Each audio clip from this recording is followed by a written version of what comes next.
ஆண்டவராகிய இயேசு கிறிஸ்துவின் 2ஆம் வருகை குறித்து மிக ஜாக்கிரதையாக இருக்க வேண்டிய காலகட்டத்திலே இருக்கிறோம். அவருடைய வருகை எப்போது இருக்கும் என்பதை நாம் திருமறை வாயிலாக கற்றுக்கொள்கிறோம். ஜெபம் பண்ணுவோம். நல்ல ஆண்டவரே, உம்மை துதிக்கிறோம், ஸ்தோத்திரிக்கிறோம். இந்த அருமையான வேளையிலே உம்முடைய வருகை குறித்து நாங்கள் சிந்திக்க இருக்கிறோம்.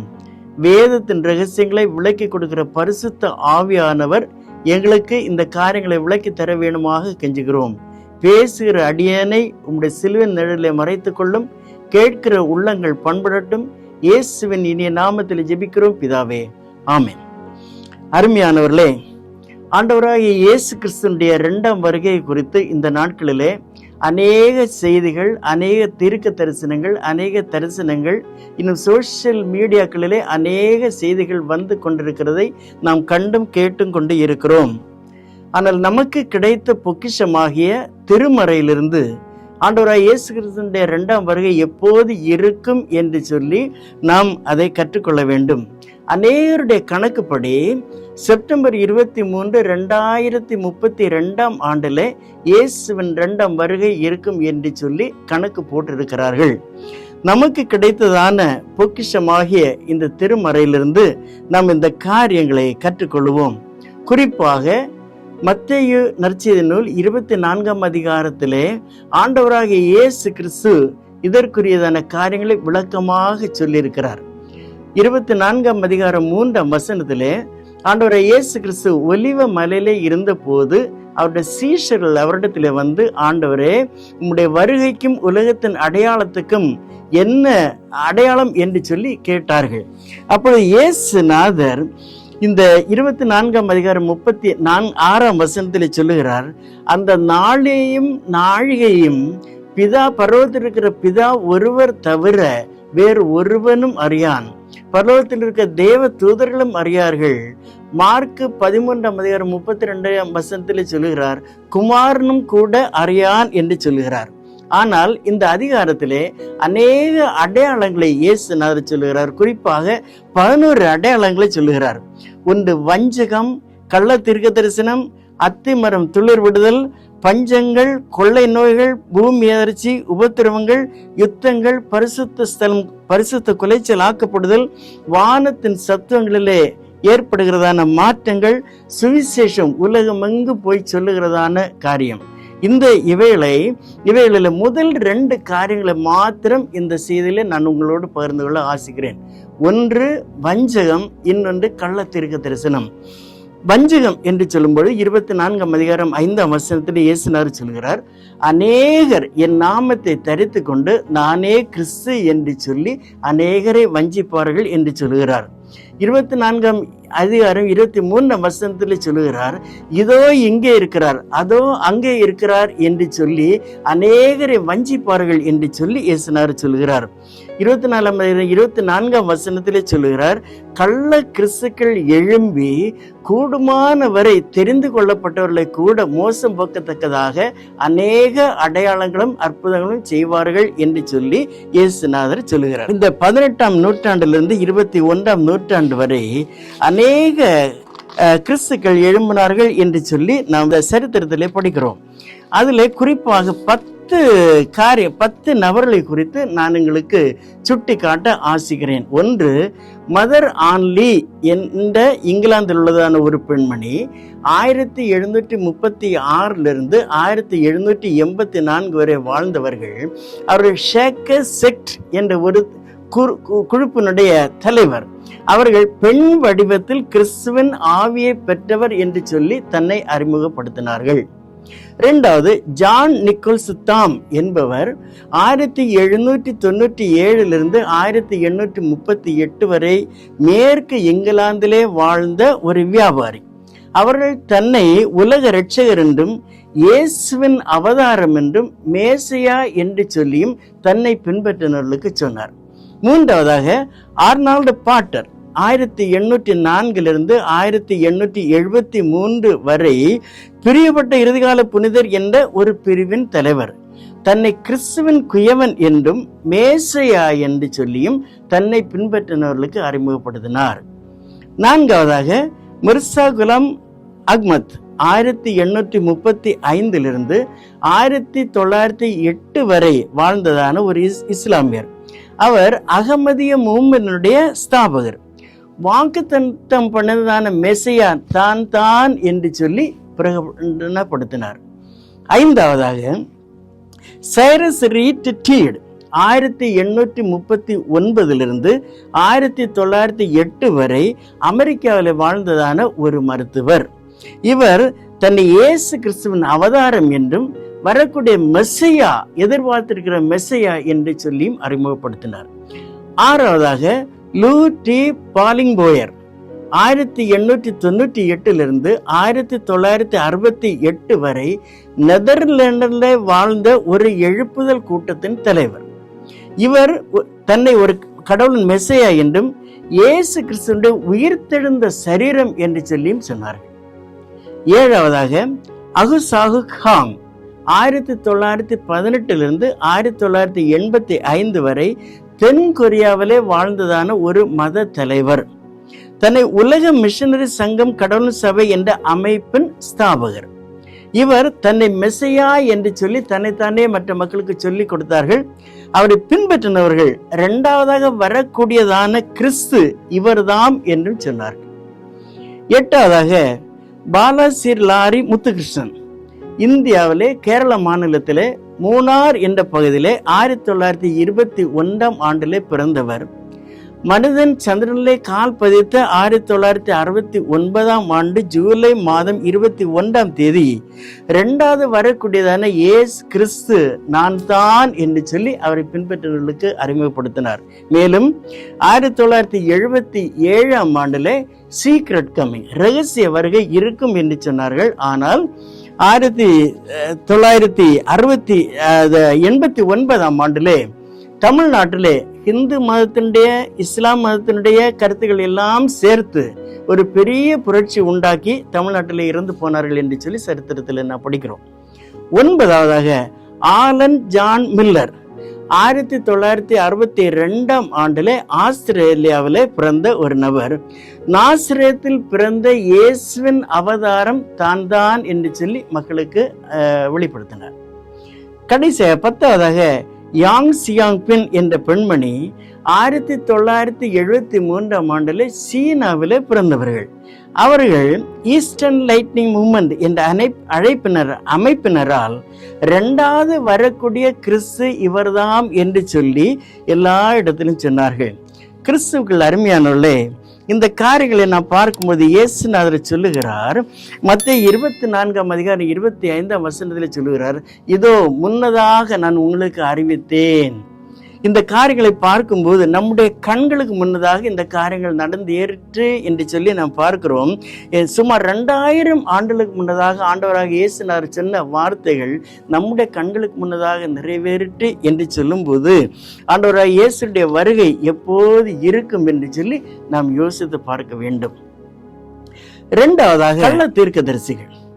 மத்தேயு 24:11 இயேசுநாதர் சொல்லுகிறார், அநேக கள்ள தீர்க்கதரிசிகளும் அந்த நாட்களிலே எழும்புவார்கள் என்று சொல்லி 24:24 சொல்லுகிறார், கள்ள தீர்க்கதரிசிகளும் எழும்பி அநேகரை வஞ்சிக்கத்தக்கதாக அநேக அடையாளங்களும் அற்புதங்களும் செய்வார்கள் என்று சொல்லுகிறார். 20ஆம் நூற்றாண்டு காலகட்டத்தில் அநேக கள்ள தீர்க்கதரிசிகள் எழும்பினார்கள், இப்போதும் எழும்பி கொண்டிருக்கிறார்கள். குறிப்பாக இந்த 2025 செப்டம்பர் மாதத்திலே அநேகர் எழும்பி நாங்கள் தரிசனத்தை கண்டோம், தீர்க்க தரிசனத்தை கண்டோம், எங்களுக்கு ஆண்டவர் வெளிப்படுத்தினார் என்று சொல்லி அநேக காரியங்களை சொல்லித்தான் அந்த 23 செப்டம்பர் 2025 இயேசுநாதருடைய ரகசிய வருகை என்று சொல்லியும் சொன்னார்கள். அது என்ன ஆயிற்று, எப்படி ஆயிற்று, அது உண்மையாக நடக்கவில்லை, நிறைவேறவில்லை என்று சொல்லி நாம் எல்லாரும் அறிகிறோம். இதுமாக தானியேல் தீர்க்கதரிசியுடைய புத்தகத்திலே சொல்லப்பட்டிருக்கிறதான 3.5 ஆண்டு காலமும் வெளிப்படுத்தின விசேஷத்தில் சொல்லப்பட்டிருக்கிறதான 3.5 ஆண்டுகளும் சேர்த்து இந்த செப்டம்பர் 23, 2025 இந்த கணக்கு போட்டு தான் சொல்லுகிறார்கள், செப்டம்பர் 23, 2032 இயேசுநாதருடைய வருகை இருக்கும் என்று சொன்னார்கள். இது உண்மையா? யோசித்து பாருங்கள். பலர் இயேசுவை இஸ்ரவேல் தேசத்துக்கு முன்னாக ஆகாயத்திலே கண்டோம் என்று சொல்லி படம் பிடித்து போட்டார்கள். பலர் எருசலேம் தேவாலயத்துக்கு மேலாக இயேசுநாதர் வந்து நிற்கிறார் என்று சொல்லி படம் பிடித்து கொண்டு போட்டார்கள். இன்றைக்கு ஏஐ ஆர்டிஃபிஷியல் இன்டெலிஜென்ஸில் இருக்கிறதான காலகட்டத்தில் நம்ம இருக்கிறோம். என்ன வேண்டுமானாலும் மக்கள் செய்யக்கூடியதான ஒரு சூழ்நிலையில் காலகட்டத்தில் நாம் இருக்கிறோம். 24ஆம் அதிகாரம் 25 இயேசுநாதர் சொல்லுகிறார், இதோ முன்னதாக உங்களுக்கு அறிவித்தேன், எச்சரிக்கையாக இருங்கள் என்று சொல்கிறார். ஆப்பிரிக்க நாட்டில் சமீபத்தில் இந்த செப்டம்பர் மாதத்திலே ஒரு தீர்க்கதரிசி என்று சொல்லி அழைக்கப்படுகிறார். அநேக மக்களை கூட்டிக் கொண்டு வனாந்தரத்தில் ஒரு மலை பிரதேசத்தில் சென்று இதோ மலைக்கு மேலாக இயேசுநாதர் வந்து நிற்கிறார் என்று சொல்லி காட்டி கொடுத்தார். படத்தை காட்டி கொடுத்தார்கள். 24 அதிகாரம் 26ஆம் வசனத்தில் சொல்லுகிறார், அதோ அங்கே வனாந்தரத்தில் இருக்கிறார் என்று சொல்லியும் அறை வீட்டுக்குள்ளே இருக்கிறார்கள் என்று சொல்லியும் சொல்வார்களானால் நம்பாதிருங்கள். இதோ முன்னதாக உங்களுக்கு அறிவித்தேன் என்று சொன்னார். 2000 ஆண்டுகளுக்கு முன்னதாக இயேசுநாதர் சொன்ன வார்த்தை இப்பொழுது நம்முடைய கண்களுக்கு முன்னதாக நாம் காணத்தக்கதாக நிறைவேறிற்று என்று சொல்லி நாம் அறிந்து கொள்ள வேண்டும். பரிசுத்த வேதாகமும் ஒரு தீர்க்க தரிசன புத்தகம். இதில் அநேக தீர்க்க தரிசனங்கள் இடம்பெறுகின்றன. இதற்கு மேலாக ஒரு தீர்க்க தரிசி எழும்ப வேண்டிய அவசியம் இல்லை. நமக்கு தேவையான காரியங்கள் தீர்க்க தரிசனமாக ஆண்டவர் நமக்கு தந்திருக்கிறார். இந்த தீர்க்க தரிசனங்களை சொல்லுகிறவர்கள் பரிசுத்த ஆவியானவருடைய துணையோடு வேதத்தின் ரகசியங்களை எடுத்து விளக்கி மக்களுக்கு கொடுக்க வேண்டும். கேட்கிற மக்களும் வசனங்களின் அடிப்படையிலே அதை ஏற்றுக்கொள்ள வேண்டும், அதை அறிந்து கொள்ள வேண்டும். சபை விருத்தி அடைவதற்காக 5 விதமான ஊழியங்களை ஆண்டவர் நமக்கு தந்திருக்கிறார். எபேசியர் 4ஆம் அதிகாரம் 13ஆம் வசனத்திலே பார்க்கும்போது சிலரை அப்போஸ்தலராக, சிலரை தீர்க்கதரிசிகளாக, சிலரை சுவிசேஷகராக, சிலரை மேய்ப்பராக, சிலரை போதகராக ஏற்படுத்தினார் என்று சொல்லி வாசிக்கிறோம். இந்த அப்போஸ்தலர் ஊழியம் நிறைவேறி முடிந்த ஆகிவிட்டது. யார் அப்போஸ்தலர்? இயேசுநாதரை கண்டு அவரோடு சஞ்சரித்து அவரோடு ஊழியம் செய்தவர்கள் தான் அப்போஸ்தலர்கள். கடைசியிலே அப்போஸ்தலனாகிய பவுல் கூட அகால பிறவி போன்ற எனக்கும் தரிசனமானார் என்று சொல்லி அந்த பட்டியலில் சேர்க்கப்பட்டார். இன்றைக்கு இந்த நாட்களில் பார்க்கும்போது பலர் தங்களுடைய பெயருக்கு முன்னதாக அப்போஸ்தலர் என்று சொல்லுகிறான பட்ட பெயரை போடுகிறார்கள். நாம் இப்பொழுது திருவாளர், திருமதி, அருள் திரு, டாக்டர் என்று எல்லாம் போடுவது போல இவர்களும் அப்போஸ்தலர் என்று சொல்லி பெயர் போடுகிறார்கள். எப்படிப்பட்டதான ஒரு மோசமான காரியம் என்று சொல்லி பாருங்கள். அதே போலத்தான் இந்த தீர்க்க தரிசனம் இந்த வேதத்தில் உள்ளதான தீர்க்க தரிசன ஊழியம் நிறைவேறிவிட்டது. இதற்கு மேலாக ஒரு தீர்க்க தரிசி எழும்ப வேண்டிய அவசியம் இல்லை. வேதத்தில் எல்லாம் தீர்க்க தரிசனமாக சொல்லப்பட்டிருக்கிறதான காரியங்கள் தான். அதே போல அப்போஸ்தலரை போலத்தான் இந்த தீர்க்க தரிசிகள் பலர் இந்த நாட்களிலே தங்களுக்கு பெயருக்கு முன்னதாக தீர்க்க தரிசி என்று சொல்லி பெயர் போடுகிறார்கள். எப்படி மக்களை ஏமாற்றி கொண்டிருக்கிறார்கள் என்று சொல்லி பாருங்கள். சுவிசேஷர்கள் இருக்கிறார்கள், ஆங்காங்கே சென்று ஊழியம் செய்கிறவர்கள். மேய்ப்பர்கள் இருக்கிறார்கள், சபையை கட்டி காக்கிறதான மேய்ப்பர்கள். போதகர்கள் இருக்கிறார்கள், வேதத்தின் காரியங்களை வேதாகம கல்லூரியில் இருந்து கற்றுக் கொடுக்கிறதான மக்கள். இந்த 5 விதமான ஊழியங்கள் நமக்கு சபை விருத்திக்காக ஆண்டவர் தந்திருக்கிறார். ஆனபடினாலே காலம் நிறைவேறுபடினாலே இப்படிப்பட்டவர்கள் நமக்கு எழும்புவார்கள் என்று சொல்லி இப்படிப்பட்டதான கள்ள தீர்க்கதரிசிகள் தான் எழும்பி செப்டம்பர் 23, 2032 இயேசுநாதருடைய 2ஆம் வருகை இருக்கும் என்று சொல்லி சொல்லுகிறார்.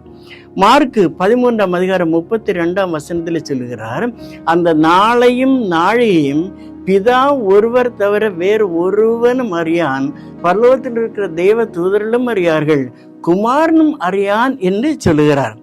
இந்த தானியேல் 12ஆம் அதிகாரம் 8ஆம் வசனத்திலே அந்த அதிகாரம் முழுவதுமாக கடைசி காலங்களை குறித்து தானியேல் அந்த தேவதூதனோட சம்பாஷித்துக் கொண்டிருக்கிறதான வேளையில காலங்களை குறித்து தானியேல் கேட்டார்.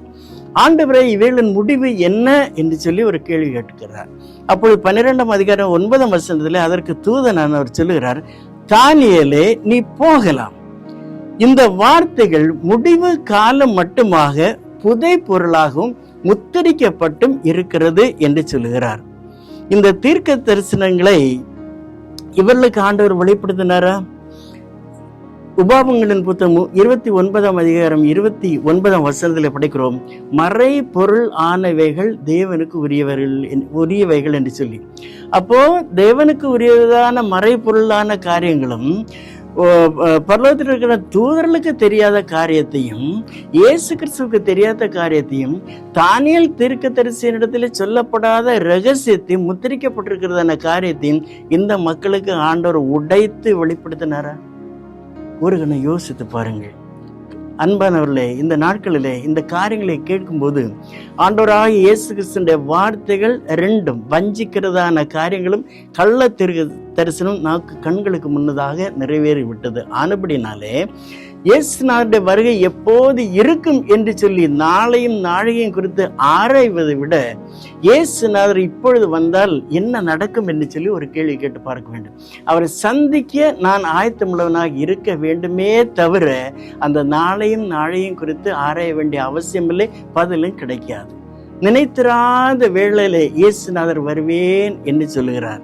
மின்னல் கிழக்கிலிருந்து மேற்கு தோன்றும் வண்ணமாக நான் வருவேன் என்று சொல்லுகிறார். ஆனபடினாலே இன்றைக்கோ நாளைக்கோ செப்டம்பர் 32 அதற்கு பின்னதாக எந்த வேளையிலாயினும் இயேசுநாதருடைய வருகை இருக்கும் என்பதற்கு எந்த விதமான சந்தேகமும் இல்லை. ஆனபடினாலே அவருடைய வருகையிலே ஆயத்தப்பட வேண்டியதான அவசியம் தான் நமக்கு இருக்கிறதே தவிர அந்த நாளையும் நேரத்தையும் குறித்து ஆராய வேண்டிய அவசியம் இல்லை.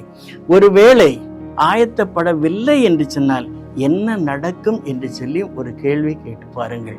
இந்த செய்திகளை கேட்கிற அருமையான அத்தனை பேருக்கும் ஆண்டவரோடு வாழ்கிற பாக்கியத்தை ஆண்டவர் தருவாராக. ஆமென்.